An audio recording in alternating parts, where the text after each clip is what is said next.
सभी दोस्तों को प्यार भरा नमस्कार। उपन्यासों की इस श्रृंखला में आप सुन रहे हैं मानस का हंस भाग 13।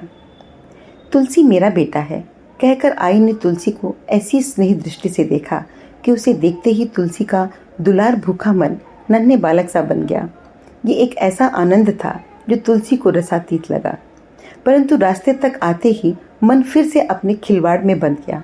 दो रथ पूरी सड़क छेक कर मंथर गति से दौड़ रहे थे। 4 घुड़सवार आगे, 4 पीछे चल रहे थे। एक रथ पर मखमली जरी के काम के पर्दे पड़े थे और दूसरे पर ब्रह्मचारी तुलसीदास शास्त्री विराजमान थे। पर्दे के झरोखे से 2 आंखें चमक रही थी, जो अपनी चाहत उड़ेलकर दरिद्र अभागे ब्रह्मचारी रामबोला की अहंता को एक अतुलनीय वैभव से समृद्ध कर रही थी।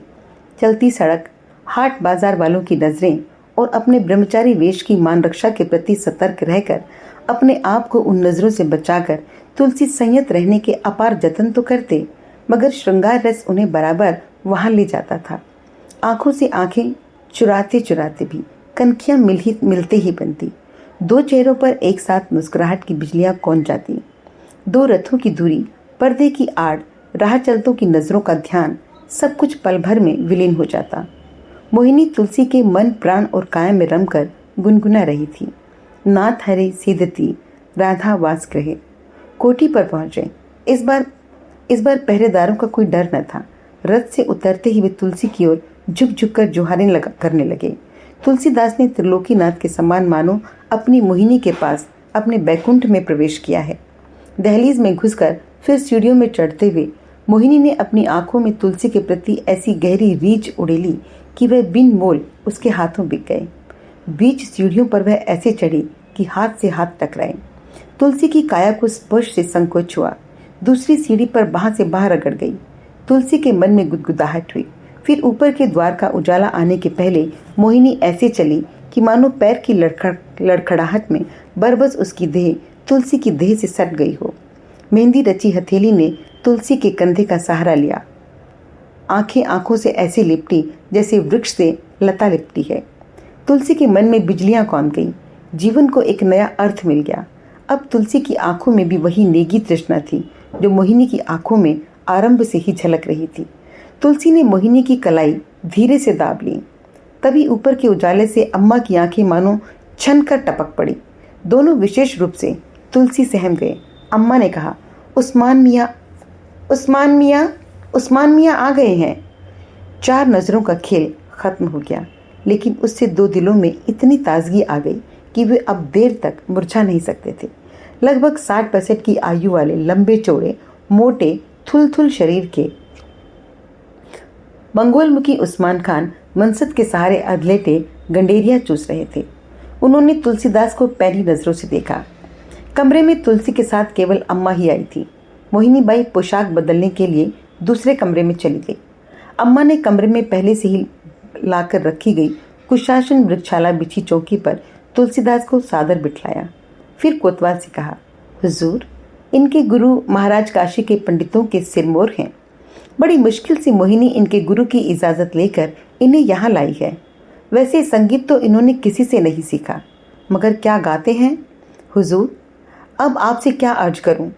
कोतवाल से कहकर अम्मा फिर तुलसी की ओर मुड़ी और हाथ जोड़कर गिड़गिड़ाते हुए बोली, हुजूर के बहाने हमको भी आपके संगीत की प्रसादी मिल जाएगी। महात्माओं की भभूत कहाँ झड़ जाती है। हाँ, और जहाँ झड़ जाती है वहीं बैकुंठ बस जाता है। पहले वही मीरा का भजन सुनाई महाराज, हरि आवन की आवाज़। आप देखेंगे कि हुजूर की हुबहू हमारी मोहिनी के अंदाज में हुजूर ने हुबहू हमारी मोहिनी के अंदाज में गाया है और उसमें भी एक अनोखी बात पैदा करती है। मोहिनी कमरे में न थी, पर तुलसी के लिए मोहिनी के सिवा कमरे में और कोई न था। तुलसी की दृष्टि में उस्मान खान कमरे में खटमल की तरह मनसद से चिपका था और अम्मा मक्खी की तरह भनभना रही थी। पर इक्का दुक्का मक्खी खटमल के अस्तित्व का कोई विशेष बोध तो नहीं होता। रस के कसाव में ध्यान छोटी मोटी चीज़ों पर जम ही नहीं पाता।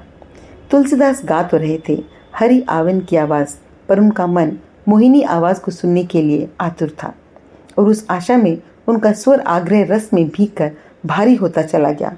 एक भजन समाप्त होने तक मोहिनी कमरे में न आई। उस्मान खान ने गंडेरी चूसते हुए कहा, माशाल्लाह, माशाल्लाह, खूब गाते हो। प्रशंसा सुनकर तुलसी की अहंता को मत चढ़ाया। उस संदर्भ बोले, अपने राम को रिझाने के लिए गाता हूँ। मन ने छिड़का, ये क्यों नहीं कहते कि मोहिनी को रिझाने के लिए गाता हूँ। तभी मन पर उस्मान खां का दम्भ भरा रोबीला स्वर आरोपित हुआ। उस्मान खान ने गंडेरी उठाते हुए कहा, हम तुम्हारी तालीम के लिए कुछ वजीफा मुकर्रर कर देंगे। तुलसी के स्वाभिमान को ठेस लगी। मन में ताव आया, अबे खटमल, तू मुझे क्या ही दे सकता है? मैं किस बात में कम हूँ? जिसके पीछे तू आला हकीम होकर भी कुत्ते की तरह दुम हिलाता डोलता है, वह मुझ भिखारी को रिझाने के लिए दीवानी बनी डोलती है। तेरे पास तलवार है, मेरे पास ज्ञान है। तेरा भरोसा दिल्ली के बादशाह पर है और मैं निर्द्वंद राम के भरोसे हूँ। अपने तेह में खटाखट चढ़ते हुए दम्भ की अटारी पर पहुंच गया। उस्मान खान के चुप होकर गंडेरी चूसने की मुद्रा में आते ही तुलसीदास ने सिर तान कर कहा, कोतवाल साहब, जैसे आप बादशाह के चाकर हैं, वैसे मैं राम का चाकर हूँ। मेरा मालिक मुझे अपने गुजारे के लिए सब कुछ देता है, फिर भी आपकी उदारता के लिए मैं आपको बड़ा बड़ा शुक्रिया अदा करता हूँ। सुनते हुए उस्मान खान की आंखें लाल हो गई, पैनी हुई और फिर गंडेरियों सी ठंडी मीठी हो गई। बोले, अच्छा है बरखुरदार, आज़ाद रहोगे, वरना इस दुनिया में रहकर सभी को चाकरी करनी पड़ती है। एक सलाह तुम्हें और दूंगा, किसी औरत के गुलाम मत बनना। हर तरह की आज़ादी पसंद करने वाले लोग भी अक्सर अपनी बेहोशी में औरत के गुलाम बन जाते हैं। तुम जवान हो, तंदुरुस्त हो, खूबसूरत हो और फिर माशाल्लाह गला भी खूब सुरीला पाया है, लेकिन तुम्हारी इन्हीं खूबियों की तीलियां बनाकर कोई हुस्न वाली तुम्हारे वास्ते खूबसूरत पिंजरा भी बना सकती है। फिर जब होश में आओगे तो पछताओगे। तुलसीदास को लगा कि बूढ़ा अपनी कोतवाली के रोब में मेरा शिक्षक बनने की चेष्टा कर रहा है। वह आजन्म भोग विलास में डूबा रहने वाला व्यक्ति भला मेरे जैसे पंडित और तपस्वी को शिक्षा देने का अधिकार रखता है? मूर्ख कहीं का। पर इसके क्या मुंह लगूं? खीर में कंकड़ की तरह आकर पड़ा है। कैसा अन्याय भरा है विधि का विधान कि मेरे जैसे गुणी व्यक्ति के लिए तो प्रेमिक मोहिनी का प्रेम चोरी की वस्तु है और इसके समान मूर्ख और दंभी पुरुष सीना जोरी से उसके ऊपर अधिकार करता है। मेरे गुणों की तो आभा भी दब गई। कैसे करूं, किसके सामने से हट जाऊं? मोहिनी के घर में रहकर मोहिनी से दूर रहना मुझे अच्छा नहीं लगता। देखो, बड़े बड़े गधे सा झपकने लगता है। सुना है अफीम बहुत खाता है, असुर कहीं का। तुलसीदास का मन ईर्ष्या, दंभ और मोहिनी की प्रतीक्षा में बीतता रहा। उस्मान खान अपनी तोंद पर दोनों हाथ रखे मुंह फाड़े अधलेटी मुद्रा में खुर्राटे भरने लगा। अम्मा पहले ही कमरे से गायब हो चुकी थी। तुलसीदास ऊब चले थे। उस्मान खान का मुख देखना उन्हें अच्छा नहीं लग रहा था। वह शिष्टाचार वश कोतवाल की ओर पीठ घुमाकर न तो मुंह मोड़कर बैठ सकते थे, परंतु फिर भी उन्होंने मुंह मोड़ लिया। फिर भी तुलसी के श्रृंगार पर विभत्स रस का घिनौना आवरण पड़ा ही रहा। सहसा, आए, क्या कहा? बड़बड़ाते हुए उस्मान खान चौंक कर जाग पड़े। तुलसीदास को मजबूरन उनकी तरफ मुंह घुमाना पड़ा। उन्होंने पूछा, श्रीमान ने मुझसे कुछ कहा? अपनी दोनों आंखें मलते हुए उस्मान खान बोले, नहीं। फिर सुचिंत होकर आवाज लगाई, कोई है? तुरंत ही दरवाजे का पर्दा हटाकर एक दासी ने प्रवेश किया। मोहिनी बाई कहाँ रह गई? कोतवाल ने पूछा। दासी अदब से आगे बढ़ी और धीमे स्वर में उस्मान खान से कुछ कहा। उस्मान खान सुनकर बैठते हुए गंभीर स्वर में बोला, अच्छा, हमारा घोड़ा कसने के लिए कह दो, अब हम जाएंगे। इस ब्रह्मचारी को कुछ खिलाओ पिलाओ भाई, इसकी कुछ खातिर करो। वो बूढ़ी खुर्राट कहाँ है, उसे बुलाओ। दासी अदब से सिर झुकाकर चली गई। मोहिनी की अम्मा के लिए उस्मान खान के द्वारा खुर्राट शब्द कहना तुलसी को बड़ा अच्छा लगा। उन्हें वो दिन याद आया जब वे मोहिनी से मिलने की तड़प में वहां आए थे। अम्मा के खुर्राटू स्वभाव का अनुभव उन्होंने तब पाया था। खुर्राट ने कमरे में प्रवेश किया। आते ही पूछा, हुजूर ने मुझे याद फरमाया था? अरे भाई, इस बेचारे ब्रह्मचारी की कुछ खातिर तवाजो करो। इससे मिलकर मुझे बहुत खुशी हुई, लेकिन मेरी समझ में ये नहीं आता कि मैं इसको किस तरह से खुश करूं। किसी ने सच कहा है, शाह की हैसियत अगर हारती है तो फकीर की हैसियत से। सरकार बेफिक्र रहें, ये महाराज जी यहाँ से खुश होकर आपको दुआएं देकर ही जाएंगे, कहकर अम्मा ने तुलसीदास की ओर ऐसी कड़ी दृष्टि से देखा कि वो सहसा कुंद हो गए। तभी एक दासी ने कोतवाल को घोड़े के तैयार होने की सूचना दी। कोतवाल जाने के लिए उठा। तुलसीदास को भी उसे विदा देने के लिए चौकी से उठना पड़ा। चलते हुए बूढ़ा उस्मान खान जब बुढ़िया अम्मा के पास से गुजरा तो तुलसी को लगा कि उसकी तुलना में अम्मा की मुखमुद्रा ही अधिक कठोर और आसुरी है। उस्मान खान की बातों ने सब मिलाकर तुलसी के मन में उसके प्रति एक कोमल भाव उत्पन्न कर दिया था। उस्मान खान चला गया। अम्मा उसे विदा करने के लिए गई। दासी भी चली गई। कमरा सूना हो गया। तुलसीदास का सूना मन उतावली से भर उठा। अब वो निश्चय ही आएगी। कब आएगी? आई ही नहीं, आई ही नहीं, नहीं आई। मन ऊपर नीचे होने लगा। तुलसीदास ने झरोखे से देखा। कोतवाल अपने घोड़े पर सवार हो चुका था। फाटक पर लगभग 15-20 घुड़सवार सिपाही खड़े थे, जो उस्मान खान के बाहर निकलते ही उसके पीछे पीछे घोड़े दौड़ाने लगे। सरकारी रोब की आवाजाही की हलचल मिटते ही बगिया में जो चिड़िया की चहचहाट की गूंज उठी, फिर कानों में जाग उठी। तुलसीदास ने झरोखे की ओर से मुड़कर देखा तो द्वार पर 16 श्रृंगार सजी स्वर्ग सी अप्सरा मोहिनी दिखलाई दी। तुलसी का रोम रोम खिल उठा। ऐसा लगा कि उनका हृदय हिरणों का झुंड बनकर 10 दिशाओं में एक साथ कुलाचे मार रहा है। अरे, अपने जरा से स्वार्थ के पीछे काहे इस बेचारे भूले बामन का धर्म बिगाड़ती हो? तेरा कुछ नहीं जाएगा। उस बेचारे का लोक परलोक सब बिगड़ जाएगा। मोहिनी कमरे के भीतर आई भी न थी कि पीछे से अम्मा का कड़ा स्वर सुनाई पड़ा। मोहिनी ने मां की ओर मुड़कर देखा तक नहीं। हाँ, चेहरे पर तैश जरूर आ गया। तुलसीदास की आंखों में आंखें डालकर मोहिनी ने उनसे पूछा, मैं क्या आपका लोक परलोक बिगाड़ सकती हूँ? यदि ऐसा हो तो प्रेम शुद्ध हो तो लोक और परलोक दोनों सुधर जाते हैं, और तुम्हारे बिना तो अब मेरे दोनों ही बिगड़ जाएंगे मोहिनी। मैंने अपने मन के सत्य को पहचान लिया है। मोतियों टके धूपछाई रंग के लहराते घाघरे चोली और ओढ़नी में हीरे पन्नों और मानिकों से मड़ी मानवी मोहिनी के चेहरे पर यह सुनकर सुहाग चढ़ गया। दर्द भरी मुस्कुराहट, रीझ भरी आंतें, मद भरी लचकती इठलाती काया जो जो तुलसी की ओर बढ़ती, त्यों त्यों तुलसी का मनोवेग बढ़ने लगा।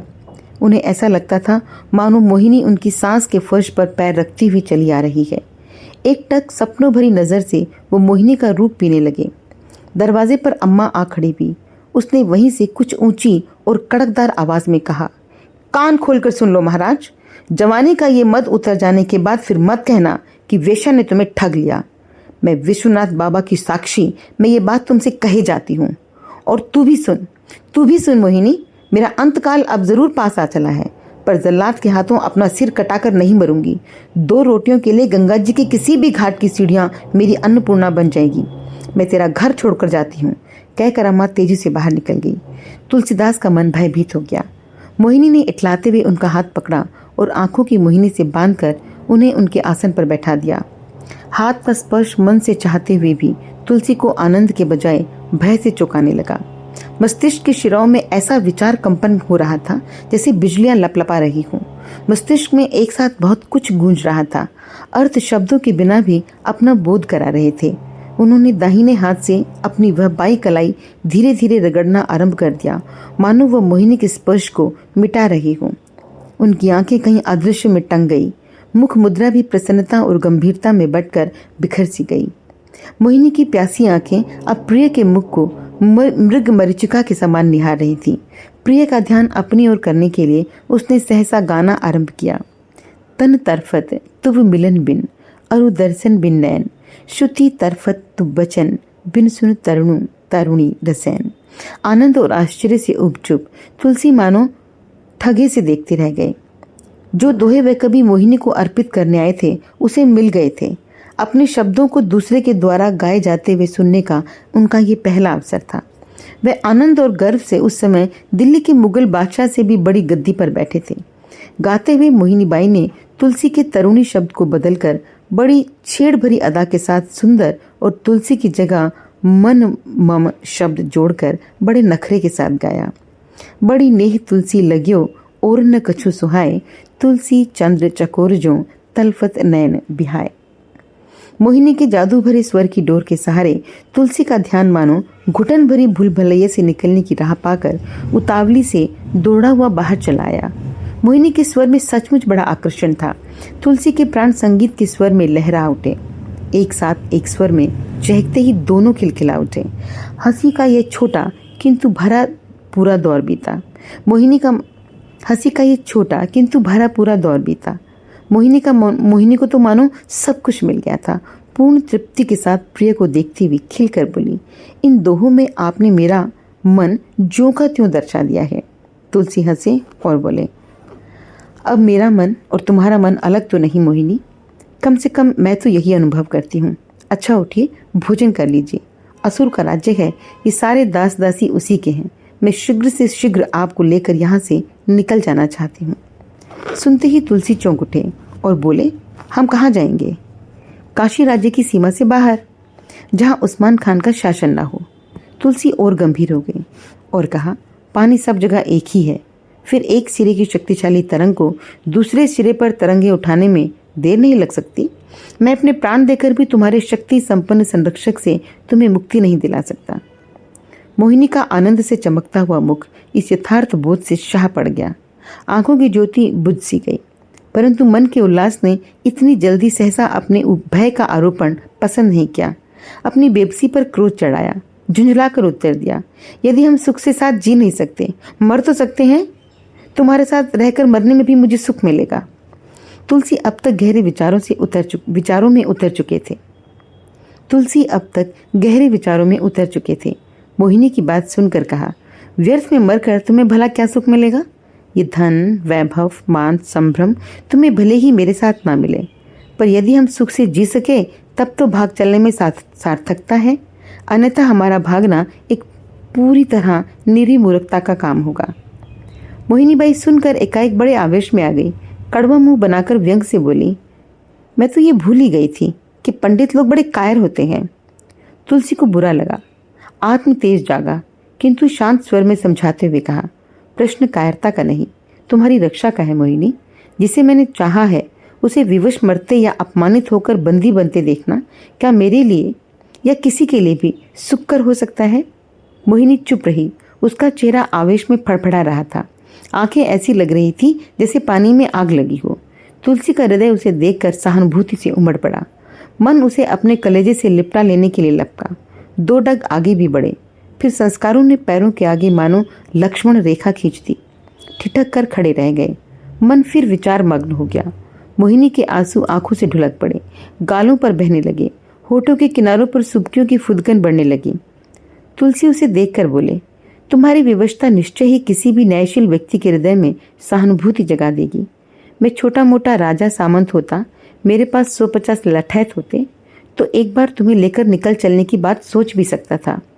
धन और प्रभुता के दुर्ग में तुम्हारे रूप, गुण और यौवन को भलीभांति सुरक्षित कर लेता, किंतु इस स्थिति में प्राण देकर भी मैं तुम्हें बचा नहीं पाऊंगा। तुमने अभी मेरी कायरता की बात कही। हाँ, मोहवश मनुष्य कायर हो जाता है। अपने सामने तुम्हारे प्राण जाते मैं कदापि न देख सकूंगा। चुपचाप खड़ी आंसू बहाती मोहिनी का कलेजा फिर तड़पा।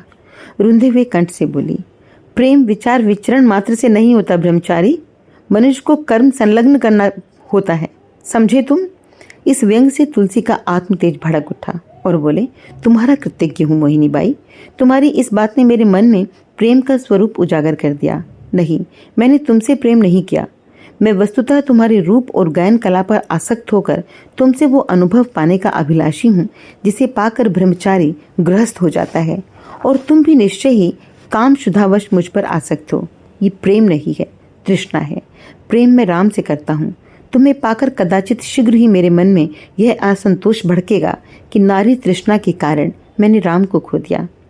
मोहिनी दीवानी सी दौड़कर तुलसी से लिपट गई और बिलक कर कहने लगी, ये न कहो प्राणधन, मेरे मोह मंडित कांच के महल को सन्यास के पत्थर न मारो।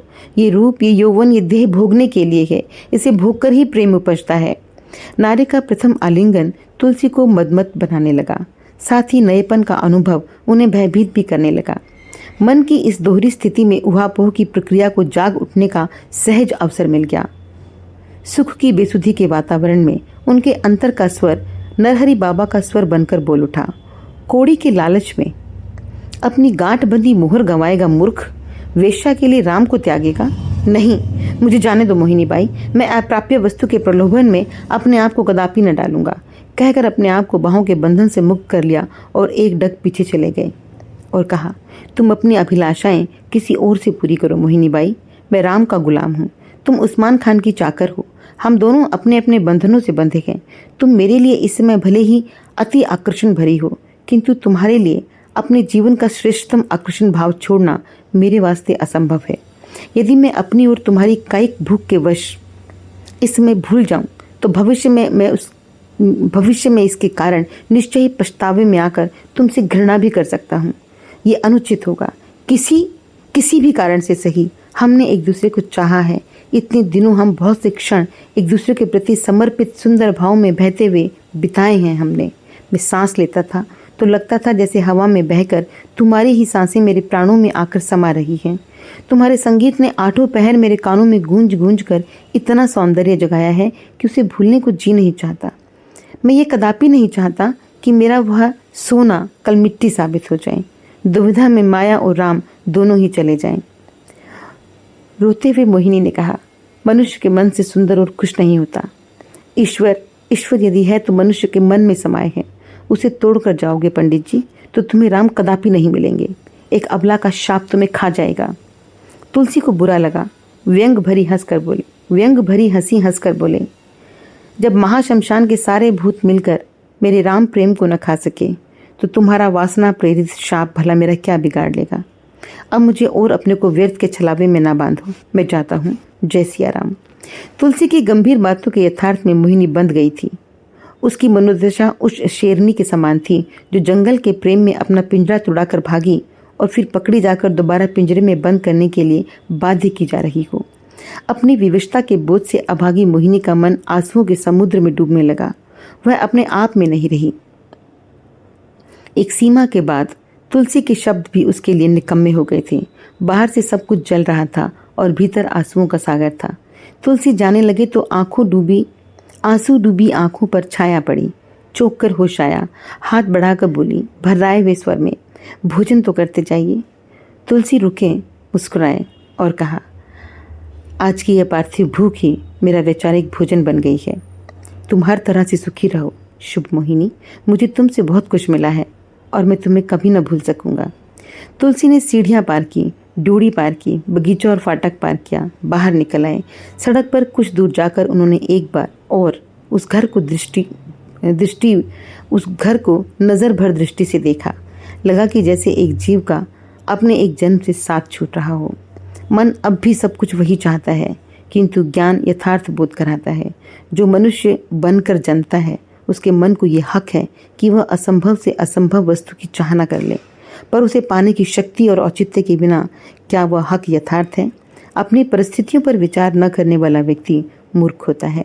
तुलसीदास इस समय मन के दर्द में ज्ञान की गूंज से बचना चाहते थे। इससे तो अच्छा था कि मन राम में रमता, पर अभी राम लौट कर नहीं आते और मोहिनी छूट कर भी नहीं छूटती। तुलसी का अहम पूरी तरह सिसक रहा था और इस सिसकन में ज्ञान की गूंज सहारा सी बनकर आती थी। तुलसीदास अतुला अधीरा सा मन लेकर सीधे मेधा भगत के यहाँ पहुंचे। दिन का समय था। मेधा भगत भोजन करके अपने भीतर वाले कमरे की चौकी पर लेटे कुछ गुनगुना रहे थे। बाहर से किसी भक्त की आवाज़ कानों में आई, नहीं, ये उनके विश्राम का समय है, इस समय कष्ट न दीजिए। कौन है? मेधा भगत ने तकिए के सहारे उठते हुए पूछा। तुलसी पंडित है महाराज। अरे आ रे मेरे भैया, कहकर मेधा भगत उछलकर अपनी चौकी से उठ खड़े हुए और बदहवास से आगे बढ़े। उस समय तुलसी ने भीतर प्रवेश किया। एक बार आंखों का आमना सामना हुआ। तुलसी की आंखें छलछला आई और फिर नीची हो गई। फिर जैसे भटका बच्चा अपनी माँ की गोद में आया हो वैसे ही झपट कर वो आगे बढ़े। थोड़ी देर तक दोनों एक दूसरे से चिपके आंसू बहाते रहे। ऐसे ही कुछ क्षण बीत जाने पर मेधा भगत ने हंसकर कहा, कहते हंसी आती है, पर मेरे राम प्रभु अनंत ब्रह्मांडों के स्वामी होकर भी अपने भक्तों के लिए काम धोबी का करते हैं। जीव को जहाँ उसमें मैल होता है ऐसा पछाड़ कर धोते हैं कि बस देखते ही बनता है। मैं तो उनके इसी सौंदर्य पर रिझा हूँ रे। बोल तुलसी, आज चलूं पूज्यपाद शेष महाराज जी के यहाँ? तेरी ओर से मैं आज्ञा मांगूंगा। चल तीर्थाटन करके आए। तुलसी बोले, अरे आप मेरे जी की बात कह रहे हैं। इस समय काशी में मेरा मन नहीं लगेगा। मेरा वातावरण बदलना ही चाहिए। स्मृति पट से मोहिनी का प्रसंग बीत जाने के बाद बाबा को ऐसा लगा मानो उनका एक जन्म बीत गया। ध्यान में वे फिर से एक बार मोहिनी के वर्षों पुराने चेहरे को खींच लाने का प्रयत्न करने लगे। वह बाकी चितवनों से तुलसी को ताकने वाली मीनाक्षी मोहिनी अब सजीव देहधारी न होकर मात्र एक मूर्ति भर रह गई थी, जिसमें प्राण नहीं, केवल कलात्मक शक्ति से उत्पन्न प्राण का आभास मात्र था। तुलसी अब उसे वितराग हो चुके थे। आकर्षण अब वहां नहीं, वरन ज्योति के फर्श पर टिके हुए श्यामल गौर पाद्य पदों पर था। सीता माता के अलक्त से भरे हुए अरुणाभ चरणों में मणियों जड़ा आभूषण तुलसी की आंखों में अपनी कौंध भर रहा था। पैरों की 10 उंगलियों अंगूठों में सोने के जड़ाऊ छल्लों और टखनों पर बंधी पायलों में पिरोई हुई हीरे मोती जड़ी सोने की लड़ियों में चमक बाबा को अपने चेहरे पर दिखलाई देती थी। जगदम्बा ने मानो अपने चरणों में तुलसी को गहना बनाकर पहन लिया। पास ही दाहिनी ओर धरती पर टिके हुए धनुष के पास ही तेज पुंज श्याम चरण थे, जिन्हें देखते ही बाबा की आनंद समाधि लग गई। संत बेनी माधव का निरंतर जूझता रहने वाला मन बाबा की आत्मकथा के इस प्रसंग को सुनकर गंभीर हो गया। अध्याय 16। सूर्य नारायण धीरे धीरे अस्ताचलगामी हो गए थे। आकाश रंगीन बादलों की चित्रपटी बन गया था। बाबा 80 घाट के एक तख्त पर सूर्य भगवान से टकटकी लगाए हाथ जोड़े मानो मौन प्रार्थना में लीन थे। घाट पर उनके साथ बेनी माधव विराजमान थे। रामू गंगाजल के निकट सीढ़ी पर बैठा हुआ तांबे की कलसी को बालू से चमचमा रहा था। 1-2 व्यक्तियों को छोड़कर घाट प्राय सूना था। स्नान करने वालों की भीड़ से मुक्त होने के कारण गंगा इस समय वैसे ही संतोष भरी शांत लग रही थी, जैसे कि दूहे जाने के बाद गाय लगती है। अस्त होते हुए सूर्य की ओर दूर पर एक नाव जा रही थी, परंतु उससे नदी और वातावरण पर छाई हुई मनोरम शांति को कोई व्याघात नहीं था। रामू से 2 सीढ़ी ऊपर बैठा भांग घोटता एक अधेड़ व्यक्ति किसी पहले से चलती हुई बात के प्रसंग में कह रहा था, अरे हमने अपनी आंखों से देखा है, ये कोने वाली दीवार से सटा वो रात भर एक टांग पर खड़ा रहता था।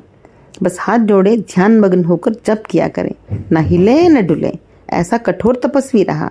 उस व्यक्ति के पास ही गीले बादामों से छिलके उतारते हुए दूसरे अधेड़ व्यक्ति ने कहा, दिन में भी अपनी कुठरिया में बैठे बैठे जप किया करता था। भैया मैंने उसे कभी सोते हुए नहीं देखा। ऐसी कठिन तपस्या करके भी बड़ा अभागा रहा बेचारा। कलसी को पानी से धोते धोते तनिक रुककर रामू ने बात करने वाले व्यक्तियों की ओर सिर घुमाकर पूछा, अभागा क्यों मुन्नू काका? अरे एक सेठ की जवान विधवा लड़की, वह उसके पीछे ऐसी लगी, रोज आवे, फल फलारी मेवा मिष्ठान लावे। बेचारा बहुत भागा उससे, पर उस लौंडिया ने उसको छोड़ा नहीं। ऐसी दीवानी बन के उसकी सेवा में लगी कि उसका जोग जब सब लौंडिया की मदभरी आंखों में डूब गया। बादाम छीलने वाला व्यक्ति बोला, राम जिसको अपनी भक्ति नहीं देते भैया, जो ऐसा होता तो सब हमारे गुसाई बाबा की तरह से ना हो जाते। क्या हम कुछ झूठ कहा बाबा? अपने से 2-3 सीढ़ियां ऊपर तख्त पर बैठे बाबा की ओर देखकर उसने पूछा। बाबा बोले, राम तो सब पर कृपा करते हैं देवता दीन। हानि लाभ जीवन मरण जस अब तस विधि सब विधि हाथ होता है। अपने प्रतिफलन के लिए पूर्व जन्म के शुभाशुभ कर्मों का भी हमारे इस जीवन के कर्म में प्रबल आकर्षण होता है। यही तो माया है। इस माया का विषैला तीर एक न एक बार सभी को लगता है। बाबा की आंखों में एक बार वर्षों पहले की मोहिनी छवि मांसल होकर उभर आई। उसने दोनों हाथ नृत्य की मुद्रा में ऊंचे उठाए और देखते ही देखते मोहिनी चांदी चमकती सीढ़ी बन गई, जिस पर चढ़ते हुए तुलसीदास अपने राम के पास आधी दूरी तक पहुंच गए। राम अब भी आकाश में थे, किंतु सीढ़ी चूक गई थी। बाबा के ध्यानपट पर युवा रूप सीढ़ी के आखिरी डंडे पर खड़ा हुआ अपने राम तक पहुंचने के लिए अधीर दिखलाई दिया। युवा तुलसी के अपने और अपने इष्टदेव के बीच में रहस्य की सतरंगी पारदर्शी घटाओं में रत्ना का चेहरा चमक उठा। अपने अंतर्दृश्य को देखकर बाबा मुस्कुराए। पैर के तलवे पर धीमे से हथेली रगड़ते हुए सुख से भाव भरा श्री राम शब्द उच्चारित किया।